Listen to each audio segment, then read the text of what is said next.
ഒരു മുസ്ലിം സംഘടനയുടെ ഈ തരത്തിലുള്ള സംഗമങ്ങൾ സംഘടിക്കുമ്പോൾ ഭീകരവാദത്തിനെതിരെ, തീവ്രവാദത്തിനെതിരെ സംസാരിക്കൽ അനിവാര്യമാണ് എന്ന് ആരൊക്കെയോ തെറ്റിദ്ധരിച്ച് വച്ചിരിക്കുന്നു.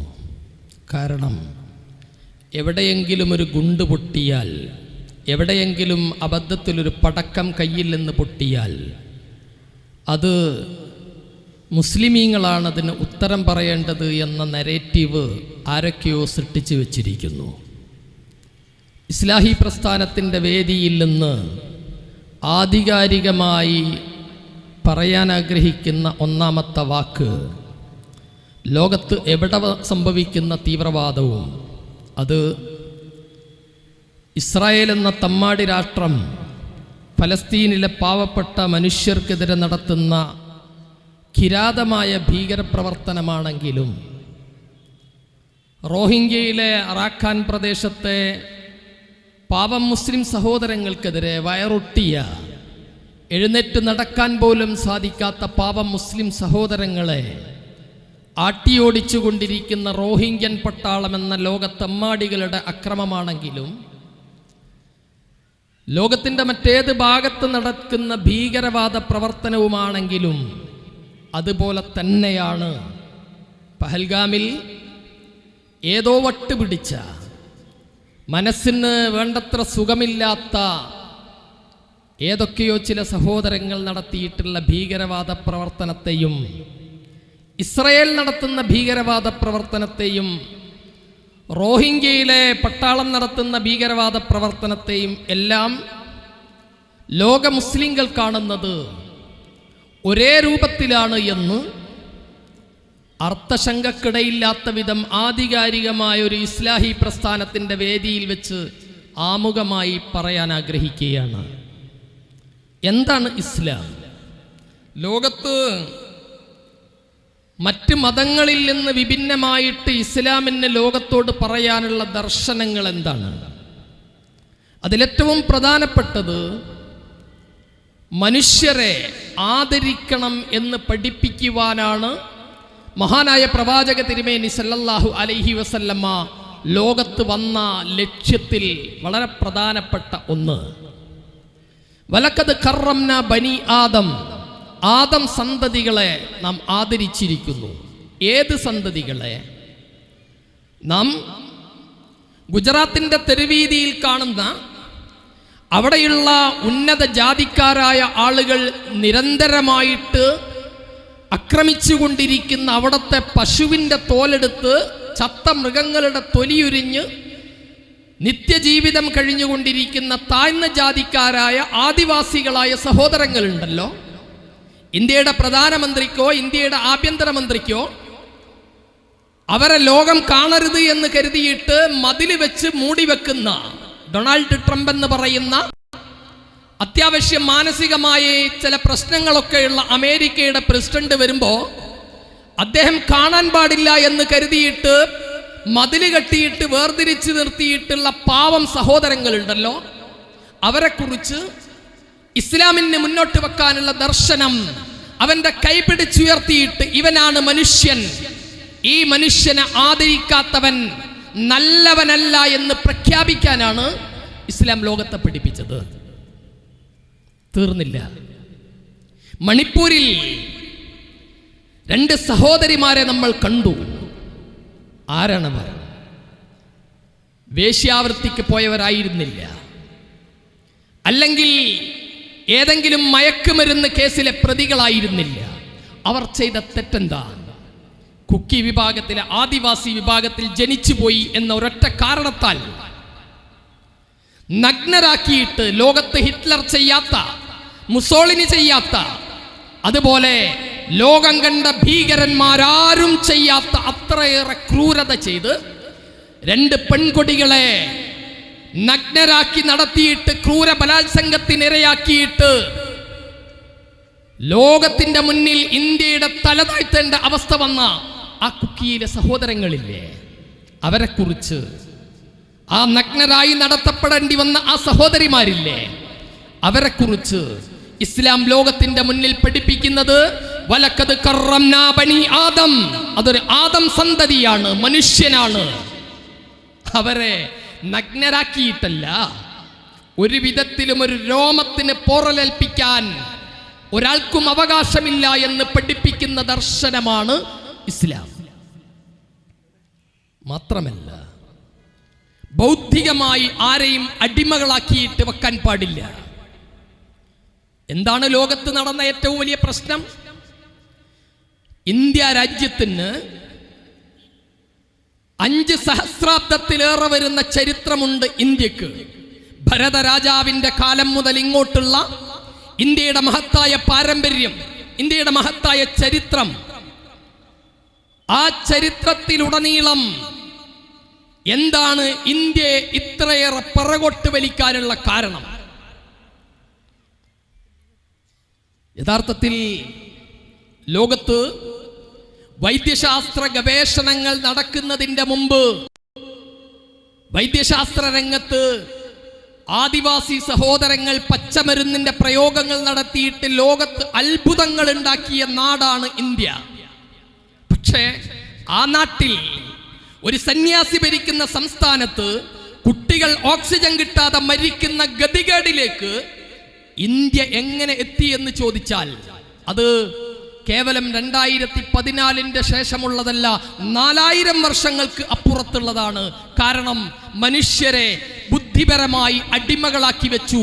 ചാതുർവർണ്ണ്യത്തിന്റെ, ജാതി സംസ്കാരത്തിന്റെ മാനസിക അടിമത്തത്തിലേക്ക് മനുഷ്യരെ കൊണ്ടുപോയത് കൊണ്ട് പുരോഗതിയിലേക്ക് കുതിക്കേണ്ടിയിരുന്ന ഒരു രാജ്യത്തെ ഇന്നും ഓക്സിജൻ കിട്ടാതെ കുട്ടികൾ മരിക്കുന്ന, സ്വാമിമാർ ഭരിക്കുന്ന രാജ്യമാക്കിയിട്ട് ഇന്ത്യയെ അധപ്പതിപ്പിക്കുവാനുള്ള പ്രധാനപ്പെട്ട കാരണം അത് മനുഷ്യരെ ബൗദ്ധികമായി അടിമകളാക്കി വെച്ചതാണ്. ഇവിടെയാണ് എന്താണ് ഇസ്ലാമിന് ലോകത്തോട് പറയാനുള്ളത്? മനുഷ്യർക്കിടയിൽ ഒരു ഉച്ചനീചത്വവും പാടില്ല. മനുഷ്യർ ആദരിക്കപ്പെടണം. ഏത് മനുഷ്യൻ അവൻ ദൈവത്തിന്റെ കാലിൽ നിന്ന്, തുടയിൽ നിന്ന്, ചെവിയിൽ നിന്ന്, തലയിൽ നിന്ന് ഇങ്ങനെ വർഗങ്ങളാക്കി തിരിച്ചിട്ടുള്ള ഒരു മനുഷ്യരെ ആദരിക്കാനല്ല ഇസ്ലാം ആവശ്യപ്പെടുന്നത്. ഒരു മനുഷ്യനും തമ്മിൽ പ്രവാചകൻ പറഞ്ഞതങ്ങനെയാണ് മനുഷ്യരെ കുറിച്ച്. എല്ലാ മനുഷ്യരും ഒരു ചീർപ്പിന്റെ പല്ല് പോലെയാണ്, സമന്മാരാണ്. കുല്ലുക്കും മിൻ ആദം, ആദം മിൻ തുറാബ്. എല്ലാ മനുഷ്യരും ഒന്നാണ്. ഇതാണ് ലോകത്തോട് ഇസ്ലാമിന് നൽകാനുള്ള പ്രധാനപ്പെട്ട ഒരു സന്ദേശം. തീർന്നില്ല, ഒന്നുകൂടി പറയട്ടെ. ഇസ്ലാമിന് ലോകത്തോട് നിർവഹിക്കാനുള്ള പ്രധാനപ്പെട്ട ഒരു ദൗത്യം, ഒരു മനുഷ്യന്റെയും മൗലികാവകാശത്തെ ഹനിച്ചുകൊണ്ട് ഒരു മതപ്രബോധനവും പാടില്ല. ലോകത്ത് ആരെയും നിർബന്ധം ചൊലുത്തിയിട്ട് ഒരു മതവിശ്വാസത്തിലേക്ക് ക്ഷണിക്കാൻ, ആരോടെങ്കിലും പ്രലോഭനങ്ങളിലൂടെയോ പ്രകോപനങ്ങളിലൂടെയോ മനുഷ്യരുടെ മൗലികാവകാശങ്ങളെ, ചിന്താ സ്വാതന്ത്ര്യത്തെ, അവരുടെ നിർണയത്തിനുള്ള അധികാരത്തെ, അതിനുമേൽ ആധിപത്യം ചൊലുത്തിയിട്ട് ആരെയും മതത്തിലേക്ക് കൂട്ടാൻ പാടില്ല. ലാ ഇക്റാഹ ഫിദ്ദീൻ. മതത്തിൽ ആരെയും നിർബന്ധം ചെലുത്താൻ പാടില്ല. അപ്പൊ അൻത തുക്രിഹുൻ നാസ ഹത്താ യകൂനു മുസ്ലിമീൻ. നിങ്ങളുടെ മക്കളാണെങ്കിൽ പോലും അവരെ മുസ്ലിങ്ങളാവാൻ വേണ്ടി നിങ്ങൾ നിർബന്ധിക്കാൻ പാടില്ല എന്ന് പഠിപ്പിച്ച ഒരു ദർശനമാണ് ഇസ്ലാം. അപ്പോ ലോകത്തോട് ഇസ്ലാമിന് പഠിപ്പിക്കുവാനുള്ള ദർശനം എന്ന് പറയുന്നത് ഏകദൈവ വിശ്വാസത്തിന്റെ സന്ദേശം, ലാ ഇലാഹ ഇല്ലല്ലാഹയുടെ കലിമത്ത് തൗഹീദ്. അതുപോലും എന്തിനാ ലാ ഇലാഹ ഇല്ലല്ലാഹ് ഇസ്ലാം ലോകത്തിന്റെ മുന്നിൽ ഇത്രമേൽ പ്രാധാന്യത്തോടുകൂടി പറയുന്നത്? അത് മനുഷ്യരെ ഏകോപിപ്പിക്കുന്ന ഒരു സന്ദേശമാണ്. അല്ലാതെ നിങ്ങളുടെ ദൈവങ്ങളെയൊക്കെ മാറ്റി നിർത്തി ഞങ്ങളുടെ ദൈവത്തെ ആരാധിക്കൂ എന്ന് പറയാനല്ല ഇസ്ലാം ലാ ഇലാഹ ഇല്ലല്ലാഹ് പറയുന്നത്. മറിച്ച് നിങ്ങൾക്ക് ദൈവമില്ല, ഞങ്ങൾക്കും ദൈവമില്ല, നമുക്കേ ദൈവമുള്ളൂ, നമ്മുടെ ദൈവമാണ്. അങ്ങനെ പഠിപ്പിക്കുന്ന ഏകദൈവ വിശ്വാസമടക്കം ഇസ്ലാം ലോകത്തോട് പഠിപ്പിക്കുന്ന മഹത്തായ ദർശനം എന്ന് പറയുന്നത് അത് മനുഷ്യന്റെ ഏകോപനത്തെയാണ്, മാനവിക മൂല്യത്തെയാണ്, മാനുഷിക ഐക്യത്തെയാണ് ഇസ്ലാം ലോകത്തിന്റെ മുന്നിൽ പഠിപ്പിക്കുന്നത്. പിന്നെ എന്തേ ലോകത്ത് ഇസ്ലാമിനെ മാത്രം ഇത്രമേൽ അപകീർത്തിപ്പെടുത്തുന്ന, ഇത്രമേൽ ഭയപ്പെടുത്തുന്ന രൂപത്തിലേക്ക് ഇസ്ലാമിനെ മാത്രം എന്തുകൊണ്ട് ചെന്നെത്തിച്ചു എന്ന ഒരു പരീക്ഷണമാണ്, അല്ലെങ്കിൽ അതിനെ ഒരു പഠനമാണ് നമുക്ക് നടത്താനുള്ളത് വളരെ കുറഞ്ഞ സമയം കൊണ്ട്. ആരാണ് ഇസ്ലാമിനെ പേടിക്കുന്നത്, അല്ലെങ്കിൽ ആരാണ് ഇസ്ലാമിനെ പേടിപ്പിക്കുന്ന സന്ദേശങ്ങൾ ആരാണ് പ്രചരിപ്പിക്കുന്നത്? ഇന്ത്യയിൽ ഇസ്ലാമിന്റെ ചരിത്രത്തിന് സഹസ്രാബ്ദത്തിലേറെ നീണ്ട ചരിത്രമുണ്ട്. പലരും പറയല് ഇന്ത്യയിലേക്ക് ഇസ്ലാം കടന്നു വന്നു എന്ന്. ആര് പറഞ്ഞു? ഇസ്ലാം അങ്ങനെ ഇന്ത്യയിലേക്ക് കടന്നു വന്നതൊന്നുമല്ല. ആധാരൊക്കെ ഉണ്ടാക്കിയിട്ട് തെറ്റായ നെറേറ്റീവാണ്. ഇവിടേക്കൊരു മതവും കടന്നു വന്നതല്ല. മറിച്ചെന്താ, ഈ മതത്തെ പുൽകാൻ ഈ നാട്ടിലെ ജനങ്ങൾ സർവാത്മനാ സന്നദ്ധമായി. ആരാ ഇന്ത്യയിലെ മുസ്ലിങ്ങൾ? ചിലർക്കൊക്കെ ഇപ്പൊ തോന്നാണ് ഇന്ത്യ ഞങ്ങളുടേതാണ്, അതുകൊണ്ട് നിങ്ങളൊക്കെ ഇവിടുന്ന് പോകണം, ഞങ്ങളുടേതാണ് മാത്രമാണ് ഇന്ത്യ, വാപ്പാക്ക് സ്വാതന്ത്ര്യം സ്ത്രീധനം കിട്ടിയതാണ് ഇന്ത്യ എന്ന് ചിലരൊക്കെ തെറ്റിദ്ധരിച്ചു വെക്കുന്നു. ഈ കാണുന്ന ആയിരക്കണക്കിന് ഇസ്ലാഹി പ്രവർത്തകന്മാരായ മുസ്ലിങ്ങൾ ഉണ്ടല്ലോ, അതല്ല മലപ്പുറം ജില്ലയിലെ ലക്ഷക്കണക്കിന് മുസ്ലിങ്ങൾ, കേരളത്തിലെ ഇന്ത്യയിലെ കോടിക്കണക്കിന് മുസ്ലിങ്ങൾ ഉണ്ടല്ലോ, അവരാരെന്നറിയുമോ? ഈ രാജ്യത്ത് പലരും കിരാതമായ പീഡനത്തിനിരയാക്കി. എന്തിന്? തങ്ങളുടെ അധികാരം സംരക്ഷിക്കാൻ വേണ്ടി കിരാതമായ പീഡനങ്ങൾക്കിരയാക്കി ഈ നാട്ടിലെ പാവം മനുഷ്യരെ. അപ്പോൾ അവർ രക്ഷയുടെ മാർഗമായിട്ട് ഇസ്ലാമിനെ കണ്ടു. ആ മനുഷ്യർ ലാ ഇലാഹ ഇല്ലല്ലാഹ് ചൊല്ലിയിട്ട് ഇസ്ലാമിലേക്ക് വന്നു. അവർ ഇന്ത്യക്കാർ, ഇന്ത്യയിൽ ജനിച്ചവർ, ഇന്ത്യയിലെ മാതാപിതാക്കളുടെ മക്കൾ, അല്ലാതെ മക്കയിൽ നിന്ന് കടന്നു വന്നവരല്ല ഇന്ത്യയിലെ മുസ്ലിങ്ങൾ. അവർക്ക് മക്കയുമായിട്ട് ഒരു പുൽക്കൊടി ബന്ധവുമില്ല. മതപരമായ ബന്ധം അത് വേറെ. ജൈവികമായിട്ട് ഇന്ത്യയിലെ മുസ്ലിങ്ങൾക്ക് മക്കയുമായോ പാകിസ്ഥാനുമായോ ഏതെങ്കിലും രാജ്യവുമായിട്ട് ഒരു ബന്ധവുമില്ല. ഇന്ത്യയിലെ മുസ്ലിങ്ങൾ അവർ ഇന്ത്യക്കാരാണ്. ഇന്ത്യയിലെ അച്ഛനമ്മമാർക്ക് ജനിച്ച ഇന്ത്യക്കാരായ ഒറിജിനൽ ഇന്ത്യക്കാരായ മുസ്ലിങ്ങളാണ്. സഹസ്രാബ്ദത്തിന്റെ ചരിത്രമാണ് ഇന്ത്യയിലെ ഇസ്ലാമിന് ഉള്ളത്. ഇതിനിടയിൽ ഇന്ത്യയിലെ മുസ്ലിങ്ങൾ എപ്പോഴെങ്കിലും ഈ രാജ്യത്തെ തകർക്കാനുള്ള ഒരു പ്രവർത്തനത്തിൽ ഏർപ്പെട്ടത് ഒരൊറ്റ ചരിത്ര ഗവേഷകനും തെളിയിക്കുവാൻ ചരിത്രം മുന്നിൽ വെച്ചുകൊണ്ട് സാധ്യമല്ല. കാരണം എന്താ? ഇന്ത്യ 900 വർഷം ഇന്ത്യ മുസ്ലിങ്ങൾ ഭരിച്ചിട്ടുണ്ട്. അവരെല്ലാരും വലിയ മുസ്ലിം ഇസ്ലാമിക സ്പിരിറ്റ് ഉള്ളവരോ ഇസ്ലാമികമായിട്ട് കർമ്മങ്ങൾ ചെയ്യുന്നവരോ ഒന്നാണെന്ന് പറയാൻ കഴിയില്ല. അക്ബറിനെ പോലെ, ജഹാംഗീറിനെ പോലെ, ഷാജഹാനെ പോലെയുള്ള ചക്രവർത്തിമാർ അക്കൂട്ടത്തിലുണ്ട്. പക്ഷെ പറയാനുള്ളത്, മുസ്ലിങ്ങളായി ഭരണാധികാരികൾ 900 വർഷക്കാലം ഇന്ത്യ ഭരിച്ചിട്ടുണ്ട്. ആ 900 വർഷത്തിനിടയിൽ വെല്ലുവിളിയായിട്ട് തന്നെ പറയാം, ചരിത്രപരമായ വെല്ലുവിളിയായിട്ട് പറയാം, ഏതെങ്കിലും ഒരു അമുസ്ലിമിനെ നിർബന്ധിച്ച് ഇസ്ലാമിലേക്ക് കൊണ്ടുവന്ന ചരിത്രം 900 വർഷക്കാലം മുസ്ലിമീങ്ങൾ ഭരിച്ചിട്ട് ഇന്ത്യയിൽ ഉണ്ടായിട്ടില്ല എന്ന് മാത്രമല്ല, ഇന്ന് നിങ്ങൾ കാണുന്ന രാജസ്ഥാൻ, മധ്യപ്രദേശ്, ഇതൊക്കെ ഒരു കാലത്തെ മുസ്ലിം ഭരണാധികാരികൾ ഭരിച്ച നാടാ. അവിടെ ഇന്ന് മുസ്ലിം ജനസംഖ്യ എന്ന് പറയുന്നത് 10% താഴെയാണ്. എന്തേ അങ്ങനെ സംഭവിക്കാൻ കാരണം? നിങ്ങൾ നോക്കൂ, 10 വർഷം മാത്രം ഇന്ത്യയിലെ ഒരു രാഷ്ട്രീയ പാർട്ടിക്ക് അധികാരം കിട്ടിയപ്പോ എല്ലാ സംസ്ഥാനങ്ങളും അട്ടിമറിച്ച് ഭരണകൂടത്തിലേക്ക് എത്തിപ്പെടാൻ സാധിച്ചു. എത്ര എളുപ്പം കഴിഞ്ഞു അല്ലേ? വടക്ക് കിഴക്കൻ സംസ്ഥാനങ്ങൾ, ആസാം, ഒറീസ, അതുപോലെ തന്നെ ഉള്ള സംസ്ഥാനങ്ങളൊക്കെ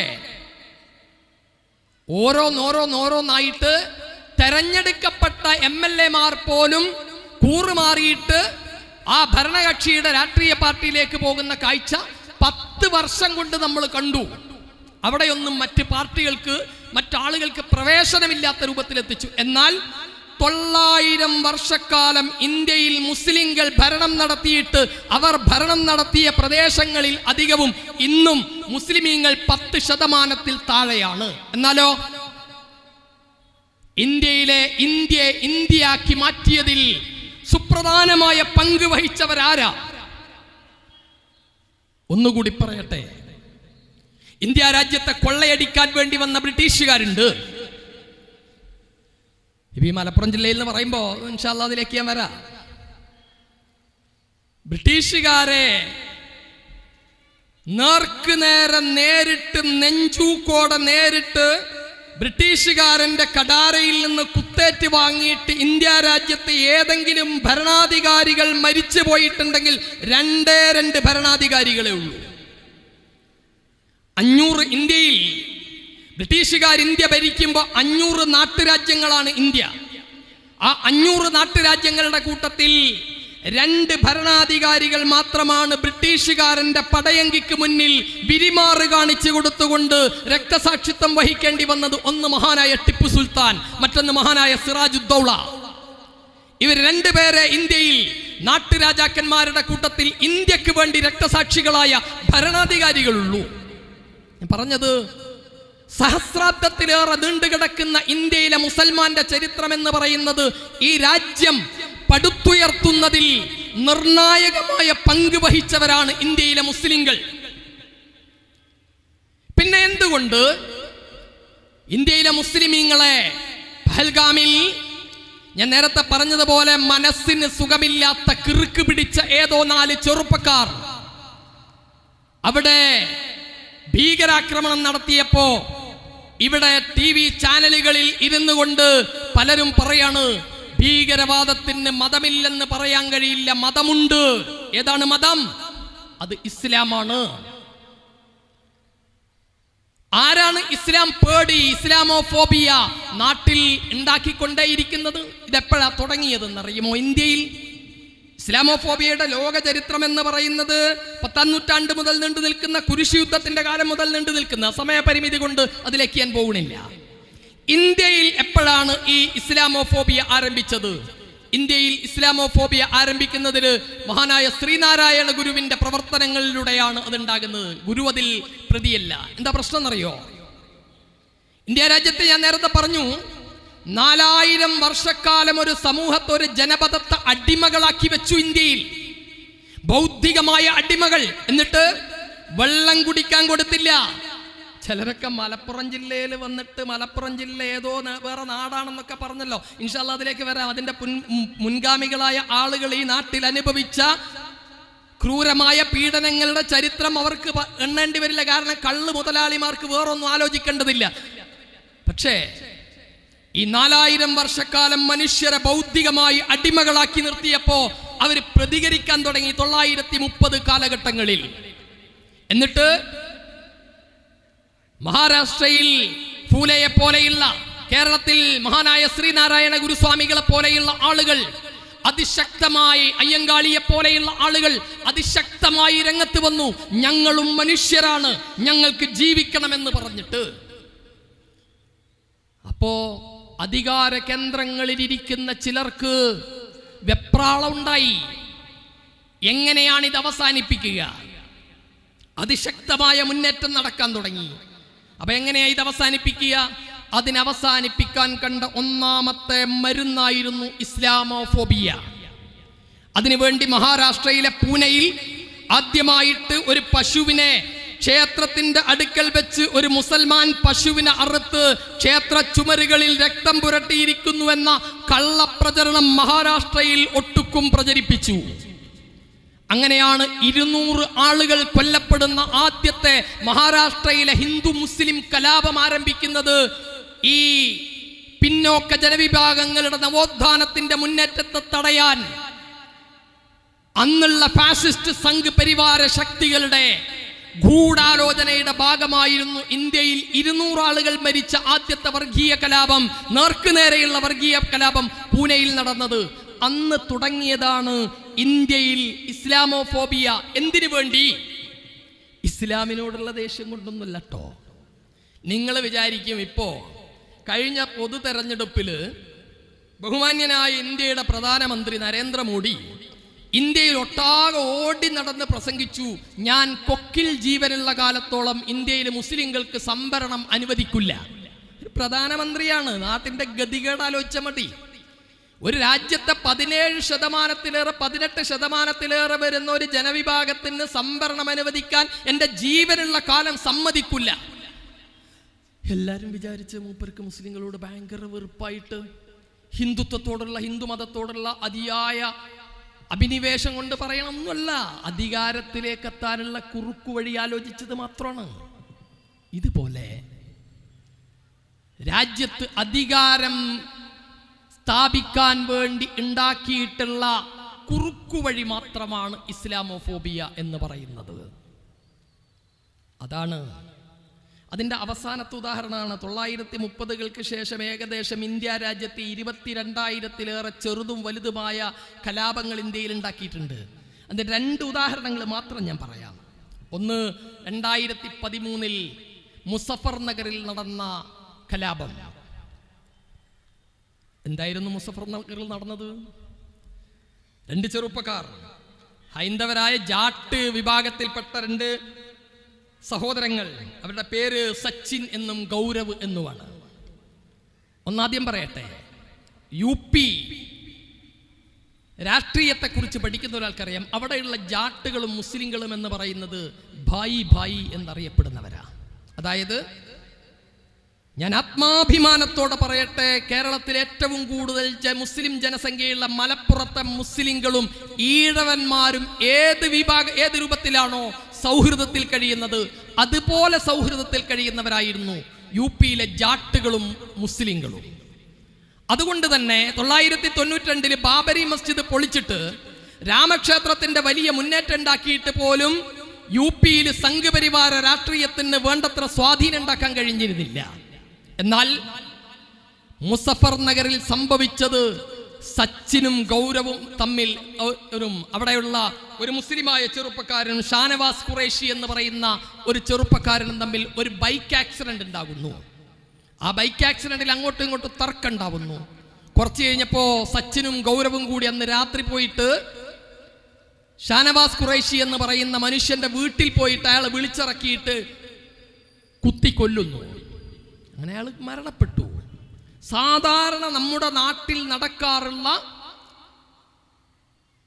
മനുഷ്യന്മാർ തമ്മിലുള്ള സംഘട്ടനവും കൊലപാതകവും UPയിലെ മുസഫർ നഗറിലും നടന്നു. പക്ഷേ അവിടെ ചില ആളുകൾ ഗുജറാത്തിൽ നിന്ന് പോയിട്ട് അവിടെ ഇടപെട്ടു. എന്താ കാരണം? സച്ചിന്റെയും ഗൗരവിന്റെയും പെങ്ങളെ ഈ ഷാനവാസ് ഖുറൈശി എന്ന് പറയുന്ന മനുഷ്യൻ പരിഹസിച്ചു, അവളെ പീഡിപ്പിച്ചു. അതിന്റെ പേരിലാണ് കുഴപ്പമുണ്ടായത്. അവിടെ ജാട്ട് വിഭാഗത്തിലെ സ്ത്രീകൾ സുരക്ഷിതരല്ല, അവരെ മുസ്ലിം ചെറുപ്പക്കാർ തട്ടിക്കൊണ്ടുപോകുന്നു.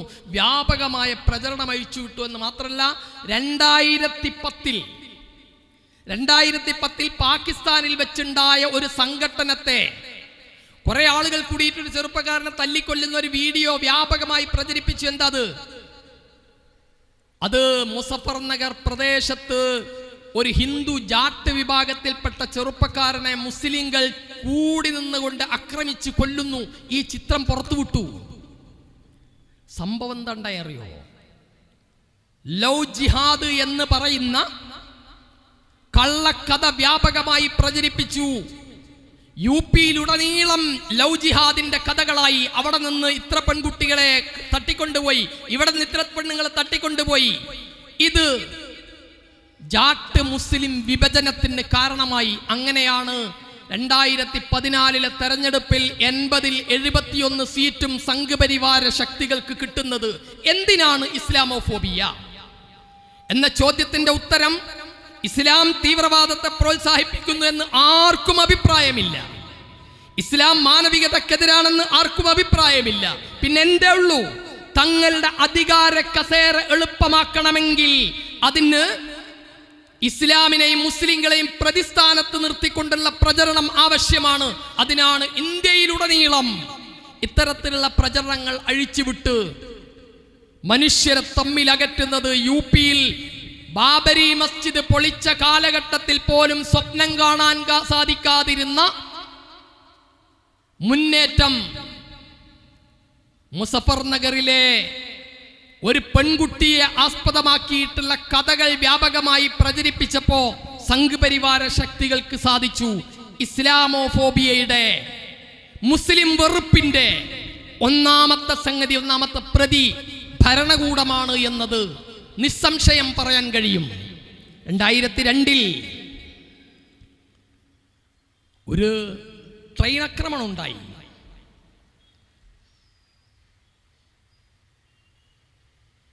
യുപിയിൽ നിന്ന് ബാബരി മസ്ജിദ് പൊളിച്ച സ്ഥലത്ത് പൂർണ്ണഹൂതി മഹായജ്ഞം കഴിഞ്ഞ് തിരിച്ചു വരുന്ന സബർമതി എക്സ്പ്രസ്, ആ സബർമതി എക്സ്പ്രസിന്റെ 2 ബോഗികൾ തീപിടിച്ച് 59 ആളുകൾ മരിച്ചു. നാനാവതി കമ്മീഷൻ വളരെ കൃത്യമായി പറഞ്ഞു, ഒരു കാരണവശാലും ആ ട്രെയിനിലേക്ക് പുറത്തു നിന്ന് ഒരു തീവെപ്പ് അക്രമം ഉണ്ടായിട്ടില്ല, ഉണ്ടാക്കാൻ കഴിയില്ല. ആ ട്രെയിനിന് തീപിടിച്ചത് ഉള്ളിൽ നിന്ന് തന്നെയാണ് എന്ന് കേന്ദ്ര ഗവൺമെന്റ് നിയോഗിച്ച കമ്മീഷൻ അർത്ഥശങ്കക്കിടയില്ലാത്ത വിധം പറഞ്ഞു. പക്ഷേ ഇന്ത്യയിലുടനീളം പ്രചരിപ്പിച്ചു. എങ്ങനെ? 59 ആളുകളുടെ മൃതദേഹം നിരത്തിക്കടത്തിയിട്ട് പറഞ്ഞു, ഇന്ത്യ അപകടത്തിലാണ്, ഇസ്ലാമിക ഭീകരവാദികൾ നമ്മുടെ കർസേവകന്മാരെ ചുട്ടുകൊന്നിരിക്കുന്നു, പ്രതികരിക്കൂ. ആരാ പറയുന്നത്? ഇന്നത്തെ ബഹുമാനപ്പെട്ട പ്രധാനമന്ത്രി അഴിഞ്ഞാടാൻ അവസരം കൊടുത്തു. ഫലമെന്താ? ഗുജറാത്തിൽ ഇന്ന് മറ്റൊരു രാഷ്ട്രീയ പാർട്ടിക്കും സ്വപ്നം കാണാൻ കഴിയാത്ത രൂപത്തിൽ ഗുജറാത്തിനെ പാകപ്പെടുത്തിയെടുത്തു. ആരാ ഇസ്ലാമോഫോബിയയുടെ ഗുണഭോക്താക്കൾ? ഇവിടെ സൂചിപ്പിക്കാനുള്ളത്, പഹൽഗാം അക്രമം നടന്നു. ഇന്ത്യയിലെ ലോകത്തെ മുഴുവൻ മുസ്ലിങ്ങളും പറഞ്ഞു, തമ്മാടിത്തരമാണ്, തോന്നിവാസമാണ്. സൗദി അറേബ്യ എന്ന് പറയുന്ന 100% മുസ്ലിമീങ്ങളുടെ രാഷ്ട്രം അർത്ഥശങ്കക്കിടയില്ലാത്ത വിധം ഒരു മുസ്ലിം രാഷ്ട്രമായ പാകിസ്ഥാന് നേരെ പറഞ്ഞു, അക്രമമാണ്, തോന്നിവാസമാണ് ചെയ്യുന്നത്. ഇന്ത്യക്ക് പൂർണ്ണ പിന്തുണ. UAE, ഖത്തർ, ഒമാൻ എല്ലാ രാജ്യങ്ങളും പറഞ്ഞു, പാകിസ്ഥാൻ ചെയ്യുന്നത് അക്രമമാണ്, തോന്നിവാസമാണ്. ഞങ്ങൾ മുഹമ്മദ് റസൂലുള്ളാഹി സ്വല്ലല്ലാഹു അലൈഹി വസല്ലമയെ ചീത്ത് പറഞ്ഞ നബൂർ ശവർമ്മക്ക് സംരക്ഷണം കൊടുക്കുന്ന മോദിക്ക് ഒപ്പമാണ്, പാകിസ്ഥാന് എതിരാണ്. എന്താ കാരണം?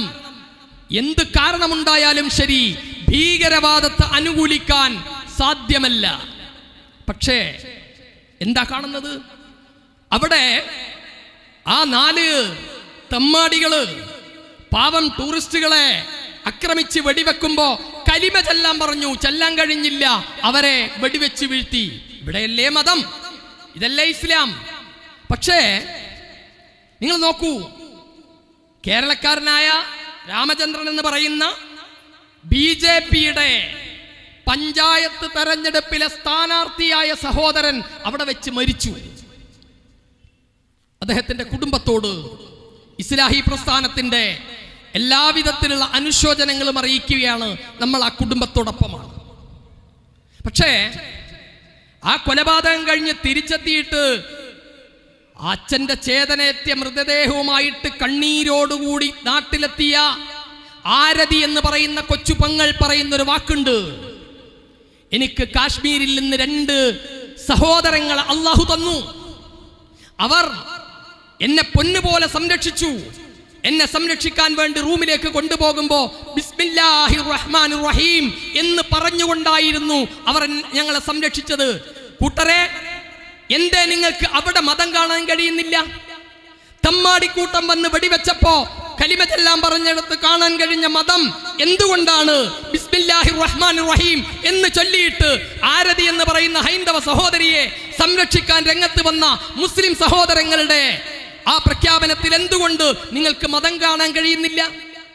അവിടെ കുതിരയോടിക്കുന്ന വളരെ പാവപ്പെട്ട ഒരു മനുഷ്യൻ ആ തമ്മാടിക്കൂട്ടത്തിൽ നിന്ന് AK-47 പിടിച്ചു വാങ്ങാൻ വേണ്ടി ശ്രമിച്ചപ്പോൾ ഷഹീദായ ഇന്ത്യൻ ഷഹീദുകളുടെ കൂട്ടത്തിലെ തങ്കലിപികളാൽ എഴുതപ്പെടേണ്ട ഒരു മനുഷ്യൻ, അദ്ദേഹം ഒരു മുസൽമാനാണ്, കാശ്മീരി മുസ്ലിമാണ്.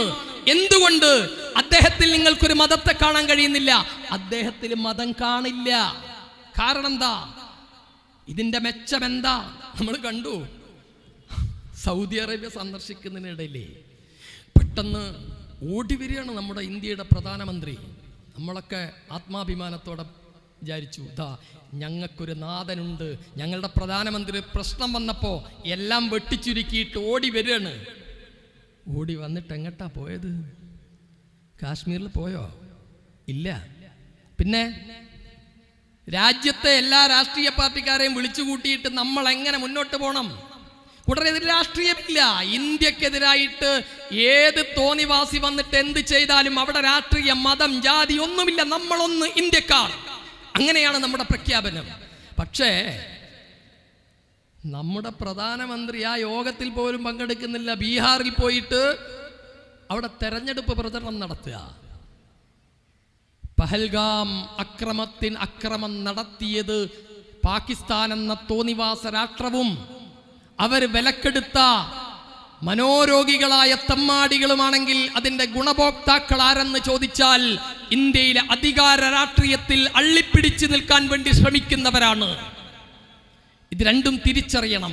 ഇസ്ലാമോഫോബിയ എന്തിനാണെന്ന് ചോദിച്ചാൽ, ഇസ്ലാം ലോകത്തിന്റെ മുന്നിൽ ഒരു ഭീകരതയും പ്രചരിപ്പിച്ചിട്ടില്ല. കഴിഞ്ഞ ഒന്നേകാൽ സഹസ്രാബ്ദ കാലത്ത് ഇന്ത്യയിലെ ഇസ്ലാമിക ചരിത്രത്തിൽ എവിടെയും ഒരു ഭീകരവാദം മുസ്ലിങ്ങൾ നടത്തിയിട്ടില്ല. ഇനി ഒന്നുകൂടി പറയട്ടെ, 2002 മുതൽ 2018 വരെ ഇന്ത്യയിൽ ഏകദേശം 8500 ഭീകരവാദ ആക്രമണം നടന്നിട്ടുണ്ട്. അമേരിക്കയിലെ ഒരു പ്രശസ്തമായ പത്രപ്രവർത്തക സംഘം ഇതിനെക്കുറിച്ച് പഠനം നടത്തിയ പഠനം പുറത്തുവിട്ടിട്ടുണ്ട്. അവർ പറഞ്ഞെന്തറിയോ? ആരാ ഭീകരവാദികൾ? ഞങ്ങളിത് ഇസ്ലാഹി പ്രസ്ഥാനത്തിന്റെ വക്താക്കൾ ഇത് ആത്മധൈര്യത്തോടെ പറയുന്നു. ഒരു മുസ്ലിമും ഭീകരവാദിയല്ല. ആരെങ്കിലും അങ്ങനെ ഭീകരവാദത്തിന്റെ പിന്നാലെ പോകുന്നുണ്ടെങ്കിൽ അവൻ മുസ്ലിമും അല്ല, അവനും ഇസ്ലാമും തമ്മിൽ ഒരു ബന്ധമില്ല. എന്നാൽ ഇന്ത്യയിൽ നടന്ന ഭീകരവാദ അക്രമങ്ങളുടെ 42% ഭീകരവാദ അക്രമം നടത്തിയിട്ടുള്ളത് ഇന്ത്യയിലെ മതം വേണ്ട എന്ന് പറയുന്ന ശക്തികളാണ്, നക്സലൈറ്റുകളാണ്. ഇനി അതിലെ 35% നടത്തിയത് ആരാന്നറിയോ? ഇന്ന് നിങ്ങൾ കെട്ടിപ്പിടിച്ചു നിൽക്കുന്ന സംഘപരിവാര ശക്തികൾ കെട്ടിപ്പിടിച്ചു നിൽക്കുന്ന അതിർത്തി സംസ്ഥാനങ്ങളിലെ കലാപകാരികൾ, ബോഡോ, ഉൾഫ പോലെയുള്ള സംഘടനകളാണ് 35% ഭീകരവാദ അക്രമങ്ങളും നടത്തിയിട്ടുള്ളത്. 22% ഭീകരാക്രമങ്ങൾ ഇന്ത്യ രാജ്യത്ത് നടത്തിയിട്ടുള്ളത് പ്രാദേശികമായ ഭീകരവാദ സംഘടനകളാണ്. ഇതിലൊന്നും മഷിയിട്ട് നോക്കിയാൽ ഒരു മുസ്ലിം പേര് നിങ്ങൾക്ക് കാണാൻ കഴിയില്ല. സുനിശ്ചിതം. ഇത് രാജ്യാന്തര തലത്തിൽ നടത്തിയ പഠനത്തിന്റെ റിപ്പോർട്ടാണ്. ഇവിടെയാണ് ഞാൻ സൂചിപ്പിച്ചത്, ഇസ്ലാം മുന്നോട്ട് വെക്കുന്നത് മാനവികതയുടെ സന്ദേശമാണ്. സഹോദരങ്ങളെ, ഇവിടെ നമുക്ക് ആവശ്യം, ഞാൻ നേരത്തെ സൂചിപ്പിച്ചല്ലോ, നമ്മൾ ഇന്ത്യക്കാരെന്ന നിലയിൽ ജാതി, മതം, വർഗം, വർണ്ണം എല്ലാത്തിൻ്റെയും അപ്പുറത്ത് നമുക്ക് ഒന്നാവാൻ കഴിയണം. അതിനെന്ത് വേണം? എല്ലാവരുടെയും മൗലിക അവകാശങ്ങൾ സംരക്ഷിക്കപ്പെടണം. എന്തുകൊണ്ട് വഖഫ് ഭേദഗതി നിയമം ഇന്ത്യയിൽ നടപ്പിലാക്കാൻ പാടില്ല? വഖഫ് നിയമവുമായിട്ട് ബന്ധപ്പെട്ട് പറയുമ്പോൾ ഒരു കാര്യം പറയാനുണ്ട് കേട്ടോ. ഒരു നരേറ്റീവ് നമ്മുടെ നാട്ടിൽ ആകെ പ്രചരിപ്പിച്ചിട്ടുണ്ട്. എന്താ? ഇന്ത്യൻ റെയിൽവേ കഴിഞ്ഞാൽ ഏറ്റവും കൂടുതൽ സ്വത്തുള്ളത് വഖഫ് ബോർഡിനാണ്. ആരൊക്കെയോ ഉണ്ടാക്കിയിട്ടുള്ളൊരു നരേറ്റീവാണ്. പച്ചക്കള്ളമാണ്. കാരണം എന്താ? എന്തുകൊണ്ടാ വഖഫ് ബോർഡിന്റെ കീഴിൽ ഇത്രയേറെ സ്വത്ത് കാണിക്കുന്നത്? നിങ്ങളൊരു ഉദാഹരണത്തിൽ കേരളം എടുക്കുക. കേരളത്തിലെ സുന്നി, മുജാഹിദ്, ജമാഅത്ത്, തബ്ലീഗ് എല്ലാ ജനവിഭാഗം, എല്ലാ മതസംഘടനകളുടെയും സ്ഥാപനങ്ങൾ ഒറ്റ വഖഫ് ബോർഡിന് കീഴിലാണ് രജിസ്റ്റർ ചെയ്തിട്ടുള്ളത്. എന്നാൽ ഇന്ത്യയിലെ കേരളത്തിലെ ക്ഷേത്രങ്ങൾ, അതിൻ്റെ പരിപാലനത്തിന് 5 ദേവസ്വം ബോർഡുകൾ കേരളത്തിലുണ്ട്. Thiruvithamkoor Devaswom board, Guruvayur Devaswom board, Malabar Devaswom board തുടങ്ങിയിട്ടുള്ള 5 ദേവസ്വം ബോർഡുകളുണ്ട്. ഇതിൽ തിരുവിതാംകൂർ ദേവസ്വം ബോർഡിന്റെ കീഴിലുള്ള ശ്രീ പത്മനാഭ സ്വാമി ക്ഷേത്രത്തിന്റെ കീഴിൽ മാത്രം 1,30,000 കോടി രൂപയുടെ സ്വർണത്തിന്റെ ആസ്തി തിരുവിതാംകൂർ ദേവസ്വം ബോർഡിന്റെ കീഴിലുള്ള ശ്രീ പത്മനാഭസ്വാമി ക്ഷേത്രത്തിന് മാത്രമുണ്ട്. എന്ന് പറഞ്ഞാൽ ഇന്ത്യയിലെ ആകെ വഖഫ് സ്വത്തുക്കളുടെ ആസ്തി എത്രയാണെന്നറിയോ? 8.5 ലക്ഷം കോടി രൂപ. കേരളത്തിലെ ശ്രീ പത്മനാഭസ്വാമി ക്ഷേത്രത്തിന്റെ മാത്രം സ്വർണത്തിന്റെ ആസ്തി 1,30,000 കോടി രൂപ. ഇനി ഇത് കേരളത്തിലെ മാത്രം കണക്കാ പറഞ്ഞത്. ഇന്ത്യയിലുടനെ അതാണ് കപിൽ സിബൽ എന്ന് പറയുന്ന പ്രഗത്ഭനായ അഭിഭാഷകനും രാജ്യസഭാ മെമ്പറും അമിത്ഷായുടെ മുഖത്ത് നോക്കിയിട്ട് ചോദിച്ചത്, നിങ്ങൾ എന്ത് കള്ളമാണ് ഈ പറയുന്നത്? കർണാടകയും അതുപോലെ തന്നെ ആന്ധ്രാപ്രദേശും തമിഴ്നാട്ടിലെയും മാത്രം ക്ഷേത്രങ്ങളുടെ സ്വത്ത് എന്ന് പറയുന്നത് ഇന്ത്യയിലെ മൊത്തം വഖഫ് സ്വത്തിനേക്കാൾ ഇരട്ടി വരും.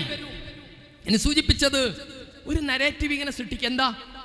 ഇന്ത്യയിൽ റെയിൽവേ കഴിഞ്ഞാൽ ഏറ്റവും കൂടുതൽ സ്വത്തുള്ളത് വഖഫ് ബോർഡിനാണ്. ഇതെന്തിനാ പറയണമെന്നറിയോ? ഈ സ്വത്തൊക്കെ മുമ്പ് മുസ്ലിം രാജാക്കന്മാര് മുസ്ലിമീങ്ങൾക്ക് കൊടുത്തിട്ട് പോയതാണ്, അല്ലാതെ ഇവരുടേതല്ല. എന്താ വഖഫ്? എന്താ വഖഫ്? ഒരു തുണ്ട് ഭൂമി, ഇന്ത്യയിലെ ഒരൊറ്റ സംസ്ഥാനത്ത് ഒരു തുണ്ട് ഭൂമി സർക്കാർ പതിച്ചു നൽകിയത് വഖഫ് ബോർഡിന്റെ കീഴിലില്ല. പറയാൻ കഴിയുമോ?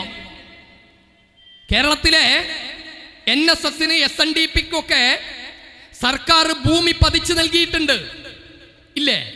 എന്നാൽ കേരളത്തിലെ ഏതെങ്കിലും ഒരു വഖഫിന്, ഏതെങ്കിലും ഒരു പള്ളിക്ക്, ഏതെങ്കിലും ഒരു യത്തീംഖാനക്ക് ഒരു തുണ്ട് ഭൂമി സംസ്ഥാന സർക്കാർ പതിച്ചു നൽകിയത് എവിടെയും കാണാൻ കഴിയില്ല. പിന്നെ എവിടെന്നാ വഖഫ് സ്വത്ത്? ഓരോ മുസൽമാനും ചോര നീരാക്കി അധ്വാനിച്ച് തങ്ങളുടെ സമ്പാദ്യം എന്ന് പറയുന്നത് കേവലം ഭൗതികമായ ഈ ജീവിതത്തിലെ സുഖാഡംബരങ്ങൾക്ക് മാത്രമല്ല, നാളെ പരലോകത്ത് അള്ളാഹുവിന്റെ ജന്നാത്തുൽ ഫിർദൗസ് കിട്ടാൻ അതിന് തങ്ങൾ അങ്ങേയറ്റം ഇഷ്ടപ്പെടുന്ന സ്വത്ത് അള്ളാഹുവിന്റെ മാർഗത്തിൽ വഖഫ് ചെയ്യുന്നു. ഇതില് സർക്കാരിന്, സർക്കാരേതരമായ ഏതെങ്കിലും ഒരു സംവിധാനങ്ങൾക്ക് 5 ചില്ലിക്കാശിന്റെ ചെലവില്ല. അതാണ് വഖഫ് സ്വത്ത്. ആ വഖഫ് സ്വത്ത് ആരാണ് കൈകാര്യം ചെയ്യേണ്ടത്? ഇന്ത്യൻ ഭരണഘടന ആർട്ടിക്കിൾ 25 വിഭാവനം ചെയ്യുന്ന മനുഷ്യരുടെ മൗലികാവകാശവുമായി ബന്ധപ്പെട്ട് പ്രധാനപ്പെട്ട ഒന്നാണ് അവനവൻ ഇഷ്ടപ്പെടുന്ന മതം വിശ്വസിക്കുവാനും ആചരിക്കുവാനുമുള്ള സ്വാതന്ത്ര്യം. അത് ഒരു മുസൽമാന് ഞാൻ ലാ ഇലാഹ ഇല്ലല്ലാഹ് എന്ന കലിമത്തുൽ തൗഹീദ് ചൊല്ലി മുസൽമാനായ അന്ന് മുതൽ എനിക്ക് മുസ്ലിമായി ജീവിക്കാനുള്ള സ്വാതന്ത്ര്യം ഇന്ത്യൻ ഭരണഘടന നൽകുന്നു. പക്ഷേ നമ്മുടെ സംഘപരിവാർ രാഷ്ട്രീയ ശക്തികൾ പറയുന്നു, നിങ്ങൾ 5 വർഷം ഒരു ടെസ്റ്റിംഗ് പീരീഡ് ഉണ്ട്, 5 വർഷം കഴിഞ്ഞിട്ടേ നിങ്ങൾക്ക് വഖഫ് ചെയ്യാൻ പാടുള്ളൂ. മൗലികാവകാശത്തിന്റെ ലംഘനമാണ്. നിങ്ങളുടെ സ്വത്ത് അത് കൈകാര്യം ചെയ്യാൻ നിങ്ങൾ പാടില്ല. പിന്നെയോ 24 അംഗങ്ങളുള്ള കേന്ദ്ര വഖഫ് കൗൺസിലിൽ 8 പേര് മുസ്ലിങ്ങൾ മതി, ബാക്കിയുള്ളവരൊക്കെ അമുസ്ലിങ്ങൾ തന്നെ വേണം.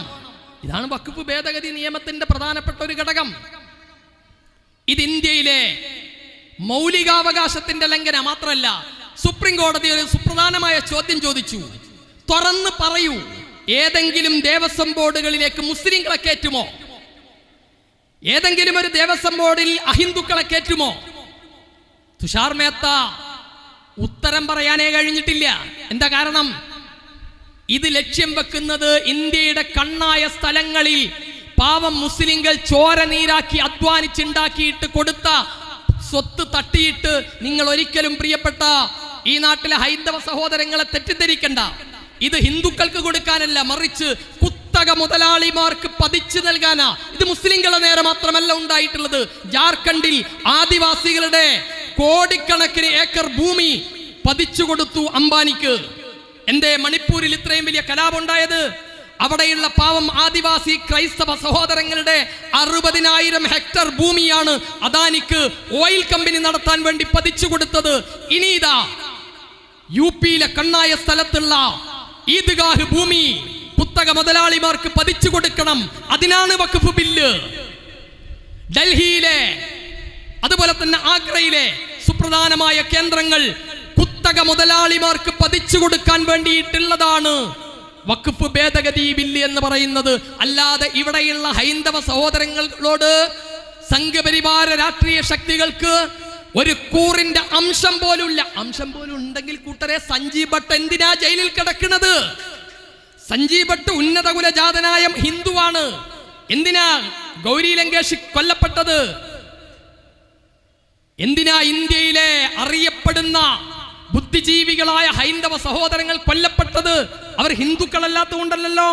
ഹിന്ദുവിനോട് ഇവിടെയുള്ള സംഘപരിവാര രാഷ്ട്രീയ ശക്തികൾക്ക് ഒരു സ്നേഹമില്ല. മറിച്ച് ചുരുക്കി പറഞ്ഞത് വഖഫ് ഭേദഗതി ബില്ല് എന്ന് പറയുന്ന സമയപരിമിതമായതുകൊണ്ട് ഞാൻ അവസാനിപ്പിക്കുക. വഖഫ് ഭേദഗതി ബില്ല് എന്ന് പറയുന്നത് മുസ്ലിം സമുദായത്തെ ഇവിടെ നിന്ന് ഇല്ലാതാക്കാനുള്ള കൂടി പദ്ധതിയാണ്. ആർട്ടിക്കിൾ 14 മുതൽ 18 വരെ സമത്വമാണ് ഇന്ത്യൻ ഭരണഘടന നൽകുന്ന സന്ദേശം. അതിനെതിരാണ് വഖഫ് ഭേദഗതി ബില്ല്.